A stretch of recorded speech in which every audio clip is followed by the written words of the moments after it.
Aquinas asks a number of really interesting questions about Christ's way of life and how he lived. So one of the questions he asks is, should Christ have been a hermit? Should he have lived a life of solitude to express the perfection of human contemplation in rapt union with God? And he says, well, no, that would be inappropriate because Christ came into the world to manifest the mystery of God and the mystery of the Father, so he needs to live among men.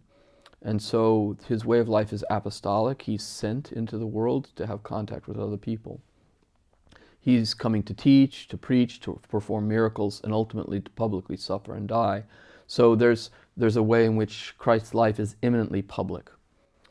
The second question he asks is, should Christ have lived a radically austere form of life? After all, he's meant to edify and instruct us. So should he have lived like, say, for example, John the Baptist, a life of profound penance and austerity?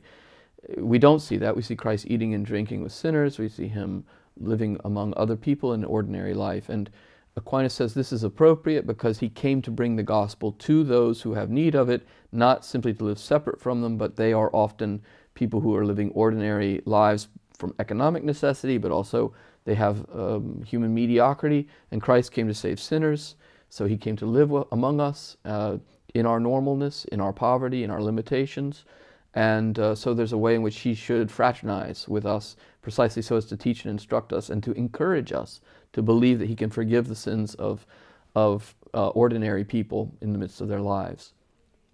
Okay, so he's not a solitary, and he is fraternizing, and he's coming to bring teaching and miracles and witness among us. He says then, should he have been poor? Christ lived a life of poverty. And he says that's very fitting, and he gives a number of reasons. One reason is that it's a sign of humility, and it shows that Christ's preaching is not motivated by the desire for economic gain or human honors or political success. That's obviously an important example to the apostles and to the rest of the church and to those today who are preachers and priests. But it's also a manifestation of his divine authority because it shows there's something greater in him than a merely worldly or human success of wealth, power, or honor. So his poverty is a sort of sign of humility of soul, of sort of lowliness in his way of being. It also is an appropriate expression of the fact that he's come to enrich us. Paradoxically, he takes on a simplicity of the human condition, a poverty of a way of life, because he came to bring the riches of eternal life to us. And this is why his life, in a way, anticipates the crucifixion precisely in poverty. The crucifixion is Christ taking on the pains and sufferings of our human condition, and in and through that very act, also enriching us by divine grace. This is anticipated by the poverty of his life. Okay, the last thing is in this part of the Summa that Aquinas asks is, should Christ have fulfilled the law? Should he have kept the precepts of the Torah? Because the objection would run, I mean, he came to found the church as a universality, so he should have abrogated the law clearly in his own life by not observing it.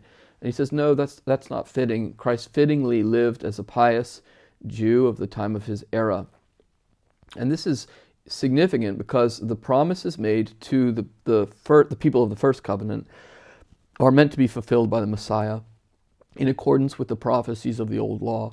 And Christ rightly and fittingly shows that he is the one who is living the law and fulfilling it. Now he does so in ways that are controversial and that ruffle feathers and cause controversy, and that actually is part of the reason that leads to his own trial and execution. But there is you might say, a very legitimate, in fact, we would rightly say theologically, the most legitimate and pure expression of the reading of the Old Testament law and prophets in the life of Christ. And this brings the law to fulfillment. He came not to really abolish the law, but to fulfill it and bring it to a kind of perfection in his own life and person.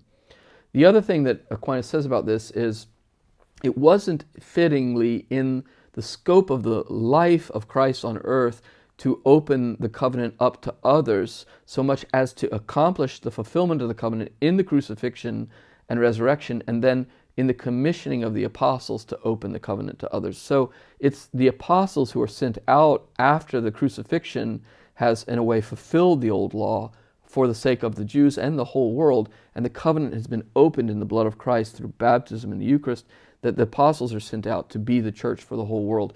And so you have a kind of a moment of transfer of Christ, of his authority as the crucified and risen Lord, to the apostolic college, and they are the ones who then take on the visible public political mission, as it were, of opening the covenant in the church to all of humanity. And there's a certain divine wisdom or fittingness in the way that that unfolded.